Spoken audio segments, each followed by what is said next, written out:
నమస్తే, welcome to Nationalist hub. Semi conductors, వీటినే మనం ముద్దుగా చిప్స్ లేదా మైక్రో చిప్స్ అని కూడా పిలుస్తాం. ఈ సెమీ కండక్టర్ ప్రమేయం లేకుండా ఆధునిక మానవుడి జీవితం అంగుళం కూడా ముందుకు సాగదు. ఇంట్లో పర్సనల్ కంప్యూటర్ నుంచి మొబైల్, టీవీ, ల్యాప్టాప్లు, ట్యాబ్ల వరకు ఇవే ఆత్మ, అంతరాత్మ. వైద్య పరిభాషలో చెప్పాలంటే మెదడు, గుండెకాయ. ఇంట్లో వాషింగ్ మిషన్ మొదలు వ్యాక్యూమ్ క్లీనర్ వరకు, వంటింట్లో వాడే మైక్రో ఓవెన్ మొదలు dish washer, refrigerator, water purifier వరకు సెమీ కండక్టర్ సిగ్నల్ లేనిదే ఏ డివైస్ కూడా పనిచేయదు. చివరికి టీవీ రిమోట్లు, ఎలక్ట్రానిక్ గడియారాలు, క్యాలిక్యులేటర్లు కూడా సెమీ కండక్టర్లు చెప్పినట్టే నడుచుకోవాలి. ఇంట్లోనే కాదు, బ్యాంకుకి వెళ్తే ఏటీఎంలు, ఆసుపత్రికి వెళ్తే స్కానింగ్ మిషన్లు, రోడ్డుపైకి వెళ్తే బస్సులు, కార్లు, ఇంకాస్త ముందుకెళ్తే రోబోలు. ఇలా కాదేది సెమీ కండక్టర్కు అనర్హం అన్నట్టు ప్రతి దానిలోనూ చిప్ ఇమిడిపోయింది. అలా సెమీ కండక్టర్లతో మనిషి జీవితం పెనవేసుకుపోయింది.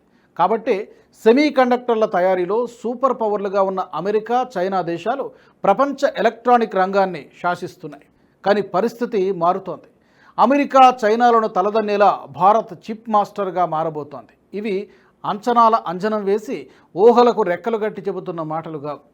దేశంలో ఎలక్ట్రానిక్ రంగంలో వస్తున్న మార్పులు, స్వదేశీ చిప్ తయారీలో స్టార్టప్ కంపెనీలు, యూనివర్సిటీలు సాధిస్తున్న విజయాలను బేరీజు వేసుకుని చెబుతున్న నిజాలు. తాజాగా కేంద్ర ఐటీ, ఎలక్ట్రానిక్స్ మంత్రి అశ్విని వైష్ణవ్ కూడా ఓ శుభవార్త చెప్పారు. ఈ ఏడాది చివరిలోగా భారత్ స్వదేశీ చిప్ను విడుదల చేస్తుందని ప్రకటించారు. సిఐఐ వార్షిక సమావేశంలో పాల్గొన్న ఆయన సెమీ కండక్టర్ రంగంలో భారత్ సాధిస్తున్న పురోగతిపై ఆసక్తికర కామెంట్స్ చేశారు. మేము ఓ విభాగంపై ప్రత్యేక శ్రద్ధ పెట్టాం. దీనికి 60% మార్కెట్ ఉంది. ప్రస్తుతం 6 యూనిట్లు నిర్మాణంలో ఉన్నాయి. తొలి మేడ్ ఇన్ ఇండియా 2890nm చిప్ను ఈ ఏడాదిలోనే అందుబాటులోకి తీసుకొస్తాం. 2022లోనే దీని తయారీని మొదలుపెట్టాం అని అశ్విని వైష్ణవ్ చెప్పుకొచ్చారు. అసలేంటి 2890nm చిప్? దీని ప్రత్యేకతలేంటి? దీని గురించి అశ్విని వైష్ణవ్ ప్రత్యేకంగా ఎందుకు ప్రస్తావించారు తెలుసుకునే ప్రయత్నం చేద్దాం. సెమీ కండక్టర్ల తయారీలో ప్రపంచ దేశాలు తీవ్రంగా పోటీ పడుతున్నాయి. ప్రతి ఒక్కరూ 5nm, 3nm వంటి మోడర్న్ టెక్నాలజీ గురించి మాట్లాడుతున్నారు. ఇక్కడ nm నానోమీటర్ ట్రాన్సిస్టర్ అని అర్థం. ఇది చిప్ పొడవును సూచిస్తుంది. అంటే nm ఎంత చిన్నగా ఉంటే చిప్ అంత శక్తివంతమైనదని అర్థం. శక్తి మాత్రమే కాదు, సమర్థవంతమైనది కూడా అని అర్థం. ఇలా nm చాలా తక్కువగా ఉండే చిప్ల తయారీకి చాలా ఖర్చు అవుతుంది. ఈ తయారీ కూడా చాలా కష్టం. అందువల్ల భారత్ తన మొదటి ప్రయత్నంలో 28 నుంచి 90nm మధ్య సెమీ కండక్టర్ చిప్ల తయారీపై ఫోకస్ పెట్టింది. సెమీ కండక్టర్ల ప్రపంచంలో నోడ్ అనేది చిప్ తయారు చేసిన టెక్నాలజీ స్థాయిని సూచిస్తుంది. సింపుల్గా చెప్పాలంటే నోడ్ అంటే చిప్లో ఉపయోగించే అతి చిన్న ఎలక్ట్రానిక్ భాగం యొక్క పరిమాణం. దీన్ని 90nm, 28nm, 7nm మొదలైన నానోమీటర్లలో కొలుస్తారు. ఉదాహరణకు ఒక చిప్ను 90nm నోడ్పై నిర్మిస్తే దాని ట్రాన్సిస్టర్లు 90 నానోమీటర్లు చిన్నవిగా ఉంటాయి.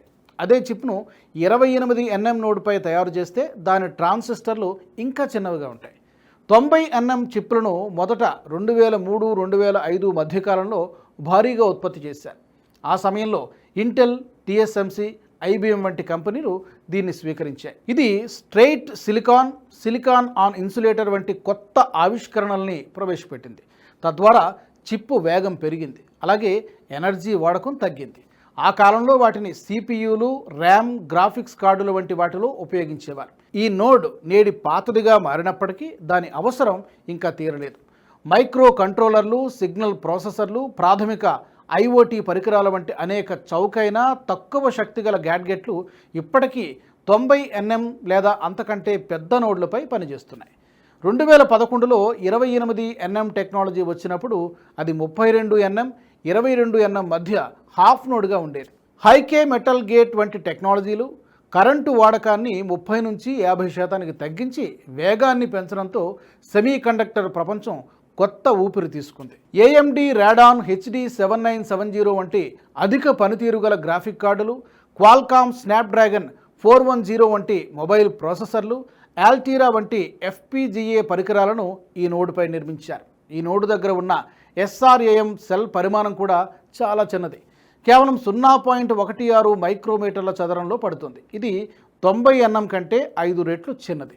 ఇప్పుడు భారత్ 28 nm వరకు చిప్లను తయారు చేస్తోంది. దీనికి కారణం దీనికోసం EUV అంటే ఎక్స్ట్రీమ్ అల్ట్రా వైలెట్ రేస్ వంటి ఖరీదైన వ్యవస్థలు అవసరం లేదు. 28 nm వరకు చిప్లను DUV అంటే deep ultra violet rays lithography ద్వారా తయారు చేయొచ్చు. IoT, automobile, wearables, satellite navigation వంటి అనేక పరిశ్రమలలో ఈ చిప్లకు మంచి డిమాండ్ ఉంది. TSMC వంటి ప్రధాన కంపెనీలు కూడా 28 nmను అనుకూలమైనదిగా భావిస్తాయి. ఇక్కడ పనితీరు, ఖర్చు, స్థిరత్వం అన్నీ సరిగ్గా ఉంటాయి. ప్రస్తుతం భారత్ తయారు చేస్తున్న 28 నుండి 90 nm స్థాయి చిప్పులు గేమ్ చేంజర్ కాగలవని అనుకుంటున్నారు. ఎందుకంటే విదేశాలు అధునాతన నోడ్లతో కూడిన సెమీ కండక్టర్ల తయారీలో బిజీగా ఉన్నాయి. అయితే భారత్ అందుకు భిన్నంగా 28 nm వంటి సాంకేతికతలతో ముందుకొస్తోంది. ఈ నేపథ్యంలో కంప్యూటర్లలోనే కాకుండా ఆటో, రక్షణ, శాటిలైట్స్ టెక్నాలజీలో కూడా భారత్ ఒక పెద్ద ముందడుగు వేయగలదని సాంకేతిక రంగ నిపుణులు అంచనా వేస్తున్నారు. చిప్పుల తయారీ రంగంలో దేశవ్యాప్తంగా కొన్ని వందల కొద్ది స్టార్టప్లు, యూనివర్సిటీలు పరిశోధనలు చేస్తున్నాయి. అయితే ఇదంతా ఒక్క రోజులో సాధ్యమైంది కాదు. సెమీ కండక్టర్లకు ఉన్న ఆదరణను గుర్తించిన తర్వాత 9 సంవత్సరాల్లో వచ్చిన మార్పులివి. మనం వాడే ఏ ఎలక్ట్రానిక్ ప్రోడక్ట్ ఓపెన్ చేసినా ఇప్పటికీ అందులో చైనా చిప్పో లేక అమెరికా మైక్రో చిప్పో కనిపిస్తుంది. Intel, Qualcomm, AMD, Nvidia, Samsung ఈ పేర్లు మనకు వినపడేవే. అమెరికా, చైనా వంటి దేశాలు ఎలా గుత్తాధిపత్యం సాధించాయంటే అందుకు కారణం ఈ చిప్ మ్యానుఫ్యాక్చరింగ్ అని చెప్పక తప్పదు. భారత్ ఈ విషయంలో వెనుకబడే ఉంది. మన దగ్గర ఏ ఎలక్ట్రానిక్ వస్తువు తయారు కావాలన్నా సెమీ కండక్టర్లను విదేశాల నుంచి దిగుమతి చేసుకోవాల్సిందే. అమెరికా, చైనాపై ఆధారపడాల్సిందే. తద్వారా భారత ఎలక్ట్రానిక్ రంగంపై లక్షల కోట్ల అదనపు భారం పడుతోంది. అయితే గత పాలకులు దీనిని కట్టడి చేయడానికి ఎలాంటి చర్యలు తీసుకోలేదు. కానీ మోదీ ప్రభుత్వం అధికారంలోకి వచ్చిన తర్వాత ఈ లేమిని సరిచేసే ప్రయత్నం చేశారు.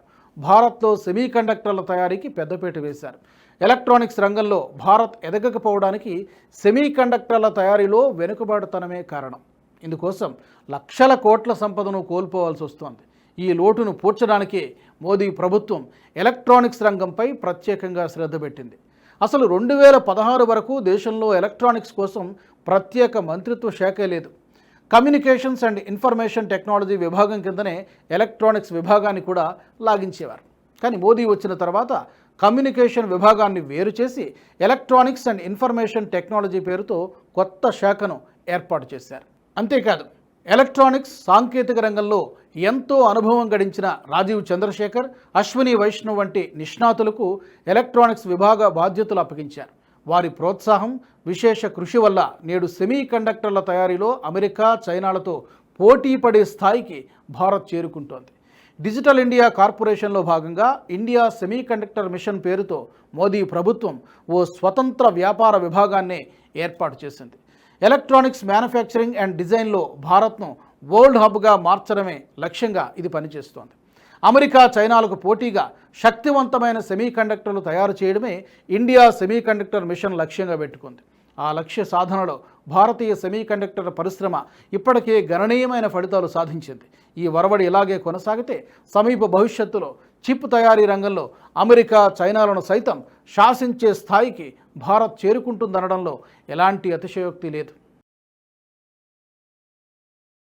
ఈ వీడియో మీకు నచ్చినట్టయితే లైక్ చేయండి, 10 మందికి షేర్ చేయండి. అలాగే కామెంట్ల రూపంలో మీ అభిప్రాయాలను మాతో పంచుకోండి. Nationalist hub group of channels ను సబ్స్క్రైబ్ చేసుకుని తెలుగునాట జాతీయవాద జర్నలిజాన్ని ప్రోత్సహించండి. ఈ వీడియో కింద ఉన్న బెల్ ఐకాన్ పై క్లిక్ చేయడం మర్చిపోవద్దు.